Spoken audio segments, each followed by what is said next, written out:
Cek, suara aku masuk nggak?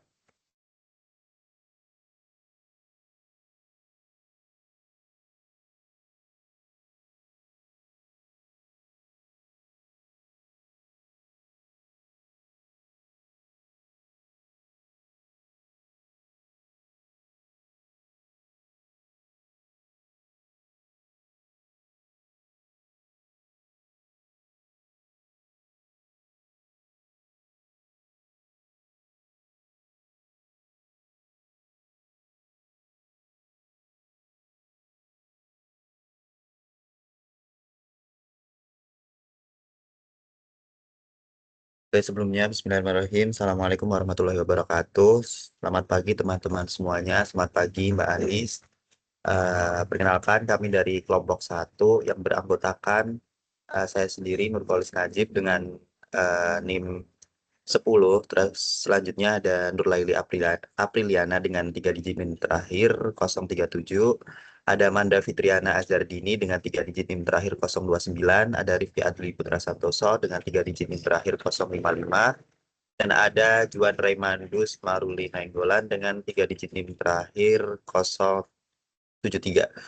Di sini kami dari kelompok 1 ingin membahas tentang pesisir daerah Kabupaten Batang. Next.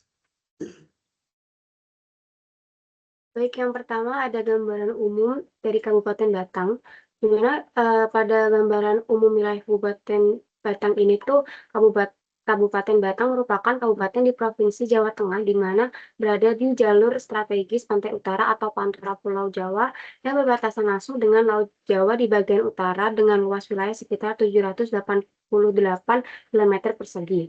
Pada bagian utara didominasi oleh dataran rendah berupa pantai yang datar, sedangkan pada bagian tengah merupakan wilayah perbukitan bergelombang, dan pada bagian selatan berkembang menjadi daerah pegunungan dengan relief yang lebih curam. Lalu untuk gambaran umum pesisir, wilayah pesisir pada Kabupaten Batang ini didominasi oleh dataran pantai yang relatif datar dan landai. Pada daerah ini terbentuk dari endapan aluvial hasil aktivitas sungai dan proses sedimentasi laut. Karakteristik ini dipengaruhi oleh gelombang, arus pasang surut, serta suplai sedimen dari sungai-sungai yang bermuara ke Laut Jawa. Kawasan pesisir Batang dimanfaatkan untuk pemukiman, tambak, perikanan, serta jalur transportasi pantura.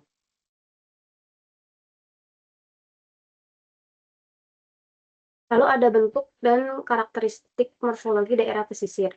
Pada daerah pesisir di Kabupaten Batang memiliki morfologi yang didominasi oleh dataran pantai rendah yang memanjang di bagian utara wilayah dan berbatasan langsung dengan Laut Jawa, di mana morfologi pesisir ini umumnya berupa dataran aluvial dengan relief yang relatif landai hingga datar, yang terbentuk akibat proses sedimentasi material halus dan sungai-sungai yang bermuara ke pantai.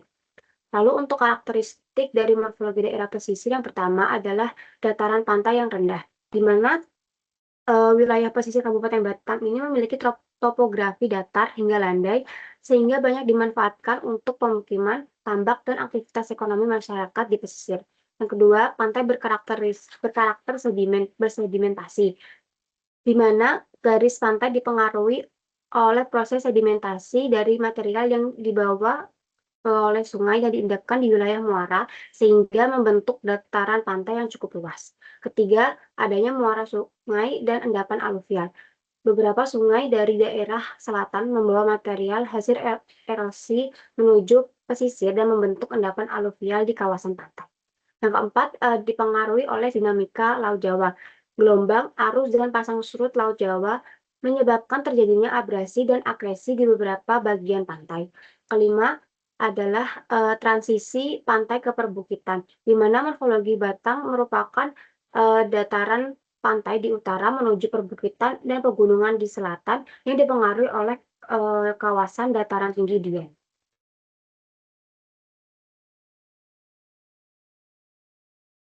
Oke, selanjutnya masuk ke perubahan garis pantai pada sepanjang waktu. Di sini kami mengambil skala dari tahun 2025 hingga tahun 1980. pada perubahan garis pantai di Kabupaten Batang itu menunjukkan dinamika pesisir yang cukup signifikan, yaitu berupa abrasi dan akresi, yang dimana wilayah pesisir Batang itu yang berhadapan langsung dengan Laut Utara Jawa sangat dipengaruhi oleh gelombang atau longshore current, yang dimana pasang surut, suplai sedimen dari sungai, serta aktivitas manusia di kawasan pesisir itu sangat berpengaruh. Nah, berdasarkan dari berbagai penelitian dan analisis citra satelit, eh, perubahan garis pantai di Batang cenderung didominasi oleh abrasi pada beberapa segmen pantai, meskipun di beberapa lokasi juga terjadi akresi. Bisa dilihat pada tahun 2000 hingga 1800, perubahan garis pantai itu relatif lebih stabil dibandingkan yang terjadi pada periode sekarang. Terus dominasi proses yang mendasari itu sedimentasi sungai dan dinamika dari abrasi Laut Jawa. Yang selanjutnya itu abrasi lokal mulai muncul terutama di daerah pantai. Nah, kenaikan dari muka air laut global bisa dilihat pada tahun 1980-an itu meningkat menjadi dari 1,7 mm per tahun, dan pada tahun 2000 itu meningkat menjadi 3,2 mm per tahun, dan yang terakhir itu dari tahun 2020 itu meningkat menjadi 4 mm per tahun.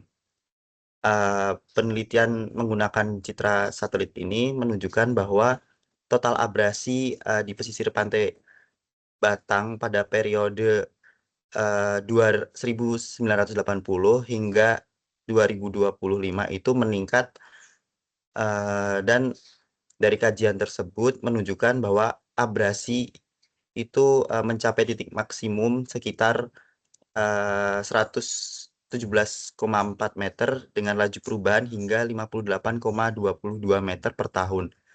Sedangkan akresinya itu mencapai di sekitar 66,1 meter dengan laju 32,8 meter per tahun.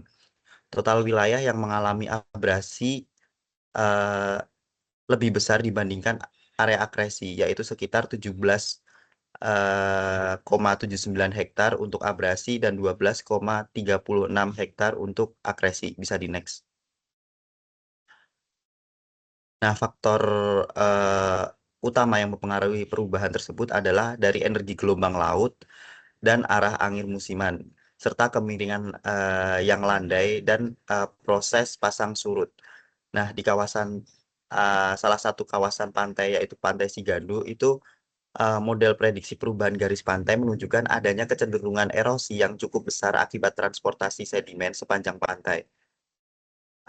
Memasuki periode dari tahun 2010 hingga tahun 2025, dari beberapa sumber itu menunjukkan bahwa penelitian menunjukkan perubahan garis pantai itu masih terus berlangsung dengan pola abrasi dan akresi yang dinamis. Penggunaan metode DAS berbasis citra satelit menunjukkan beberapa segmen pantai yang mengalami kemunduran garis pantai yang cukup cepat, terutama di daerah yang minim perlindungan alami seperti mangrove dan pemecah gelombang. Next.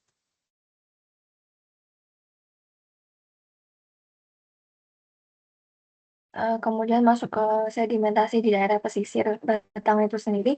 Untuk definisinya dari sedimentasi pesisir itu merupakan sebuah proses pengendapan material seperti pasir, lanau, dan lumpur yang dibawa oleh sungai, arus laut maupun gelombang menuju wilayah pantai.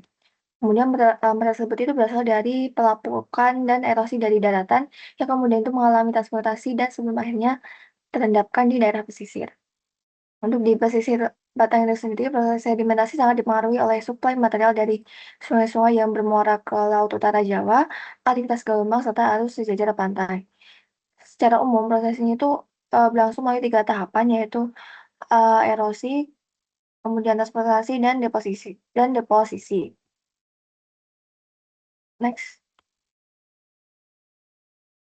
Oke, kemudian masuk ke faktor yang memengaruhi sedimentasi. Yang pertama itu ada arus laut, di mana arus laut ini tuh berperan dalam mengangkut dan mendistribusikan material sedimen sepanjang garis pantai.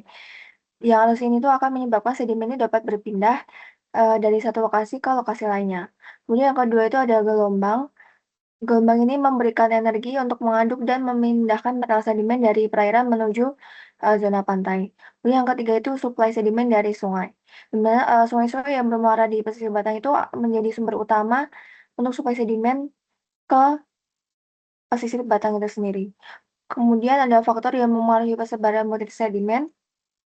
Yang pertama itu energi gelombang, di mana apabila energinya itu tinggi, itu biasanya itu akan dijumpai butiran yang berukuran kasar seperti pasir. Sedangkan untuk daerah yang terlindung atau mempunyai energi gelombangnya rendah, dia tuh ukuran butirnya itu cenderung halus.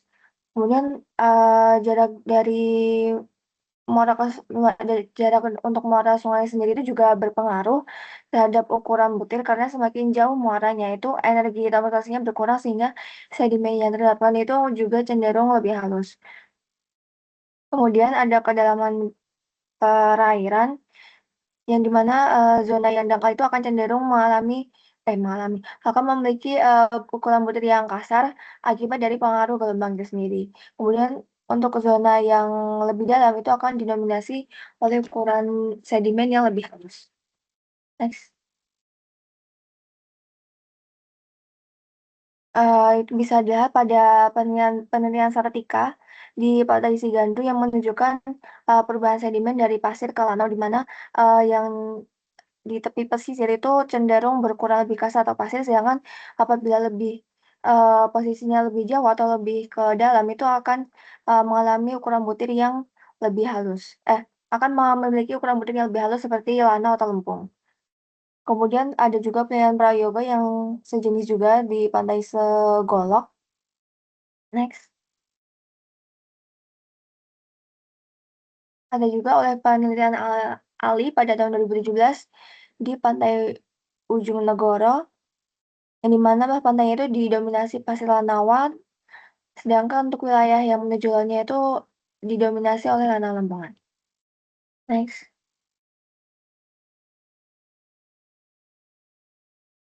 Kemudian untuk dampak sedimentasi di pesisir Kabupaten Batang itu, yang pertama ada perubahan garis pantai. Berdasarkan penelitian itu terjadi abrasi maksimum itu sekitar 117,4 meter dan akresi maksimumnya itu 66,1 meter selama periode tahun 2017 sampai 2021. Hal ini tuh menunjukkan bahwa terdapat wilayah yang mengalami pengikisan pantai, sedangkan wilayah lain itu mengalami penambahan daratan akibat mengendapkan sedimen. Kemudian dampak yang kedua adalah pendangkalan muara sungai, di mana akumulasi sedimen di muara sungai itu menyebabkan pendangkalan dan penyempitan alur sehingga dapat mengganggu aktivitas pelayaran maupun transportasi perairan. Kemudian dampak yang ketiga adalah kerusakan ekosistem pesisir, di mana tingginya konsentrasi sedimen tersuspensi dia tuh dapat mengurangi penetrasi cahaya yang masuk ke dalam kolam air, sehingga mengaruhi pertumbuhan lamun dan organisme dasar perairan yang pertumbuhannya itu bergantung pada kesediaan cahaya matahari. Next.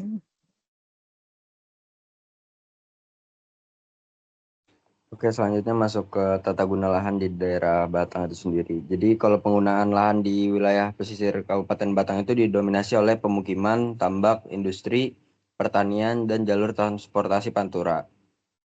Di daerah ini pada pesisir itu terlihat banyak perkembangan yang memang dari tahun 2015 sampai tahun 2023 itu tidak hanya penduduk yang meningkat, namun daerah terbangunnya juga meningkat. Bisa dilihat di dua gambar tersebut.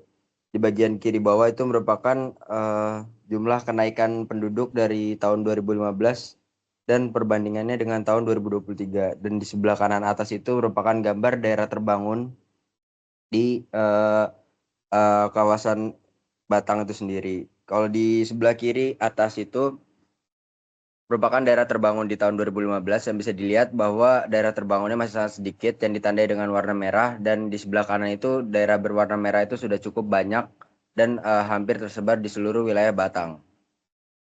Di kawasan pesisir seperti Kecamatan Kademen dan Banyu Putih itu menunjukkan peningkatan lahan terbangun yang cukup besar.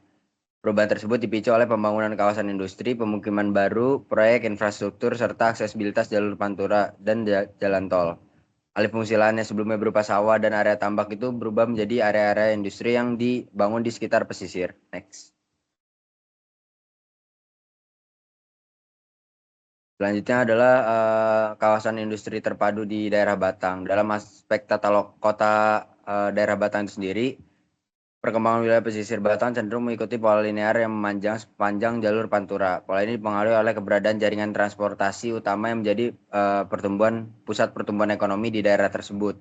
Kawasan ini itu berada sekitar jalan utama yang berkembang menjadi pusat perdagangan, jasa, industri, dan pemukiman. Sedangkan area yang lebih dekat dengan garis pantai itu masih banyak dimanfaatkan untuk tambak dan perikanan oleh nelayan. Next.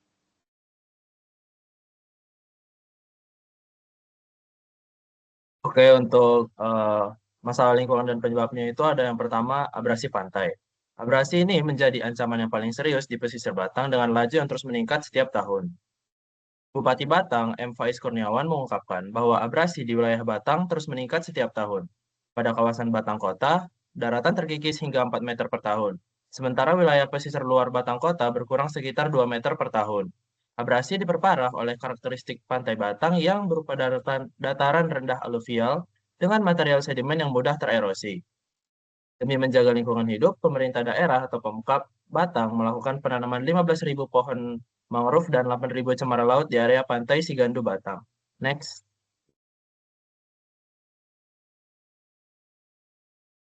Yang kedua itu ada banjir rob. Banjir rob ini secara rutin merendam kawasan pesisir Batang dan telah mengakibatkan kerusakan signifikan terhadap pemukiman dan lahan pertanian.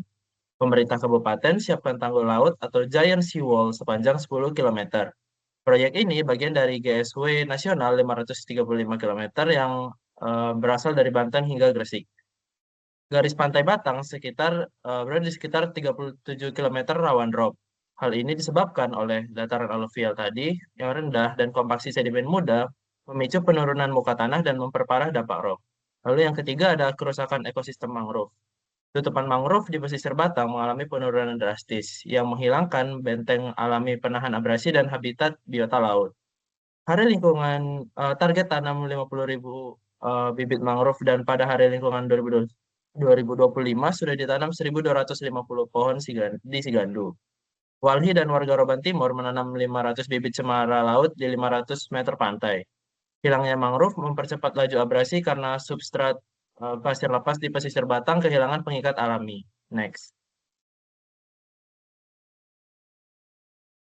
Berikut merupakan daftar pustaka yang kami susun untuk membuat PPT ini.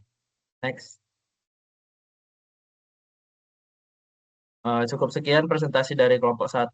Mohon maaf apabila ada kesalahan kata dan terima kasih.